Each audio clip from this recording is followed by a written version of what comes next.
வீட்டு ஊர் 1-to-1 பஸ்ல போகும்போது நடுவுல ஒண்ணுக்கு வரும். நான் அடுத்த சீட்ல இருந்து எந்திரிச்சு டிரைவர் அண்ணகிட்ட போயிட்டு அண்ணா ஒண்ணுக்கு வந்து ப்ளீஸ் அப்படின்னு சொல்ல முடியும். ஆனா முடியாது, கூச்ச சுபாவம். பஸ்ல 10 பேருக்கு ஒண்ணுக்கு வந்து அப்படின்னா நிப்பாட்டுவாங்க. நம்ம ஒருத்தருக்காக பஸ் நிப்பாட்டுவாங்களா? ஒருவேளை நான் சொன்ன 10 பேருமே என்னைய மாதிரி ஒண்ணு கிடைக்கிட்டு இருந்தா அதுக்கு எல்லார்ட்டையும் போய் கேட்க முடியுமா? அண்ணே உங்களுக்கு ஒண்ணுக்கு வருதா நிப்பாட்ட சொல்லட்டுமா? அண்ணே உங்களுக்கு ஒண்ணுக்கு வருதா நிப்பாட்ட சொல்லட்டுமா? அண்ணே உங்களுக்கு எல்லாத்துக்கும் வருதா வாங்க நிப்பாட்டுவாங்க. இதெல்லாம் நடைமுறைக்கு சாத்தியம் கிடையாது.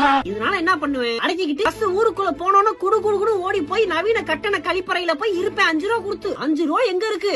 5 ரூபாய்க்கு பஸ் ஸ்டாண்ட்ல லேஸ் பாக்கெட் கூட விக்கும். ஆனா என்னுடைய அவசரத்துக்காக, அதாவது 5 ரூபா லேஸ் பாக்கெட் நான் சாக்ரிஃபைஸ் பண்ணாதான் ஒரு விஷயம் எனக்கு கிடைக்குது அப்படின்னா நான் அதுக்கு தான் போகணும். நான் ஒண்ணுக்கு போகணும் அப்படிங்கிறதுக்காக இந்த விஷயத்தை நான் சாக்ரிஃபைஸ் பண்ணிருக்கேன். இந்த மாதிரி நீங்களும் வாழ்க்கையில நிறைய விஷயத்தை சாக்ரிஃபைஸ் பண்ணாதான் இன்னொரு விஷயம் உங்களுக்கு கிடைக்கும். இல்ல நீங்க அந்த விஷயத்தை பண்ண முடியாது. ஓகே, அந்த மாதிரி பஸ்ல 2 சீட் இருக்கும்ல, பஸ்ல நிறைய பேர் வர ஆரம்பிப்பாங்க. கொஞ்ச நேரம் கழிச்சு கரெக்டா ஒரு ஜோடி என்ட்ரா வாங்கி உள்ள. நான் எனக்கு பிடிச்ச சீட்டை தேர்ந்தெடுத்து உள்ள உட்கார்ந்து இருப்பேன். அப்பதான் கரெக்டா அந்த ஜோடி என்ட்ரா வாங்கி உள்ள. அவன் இழிச்ச வாங்கி கிடப்பான், நம்ம ஜோடியா உட்காரன்னு சொல்லிட்டு தேடிக்கிட்டே இருப்பாங்க. நம்ம மூஞ்சில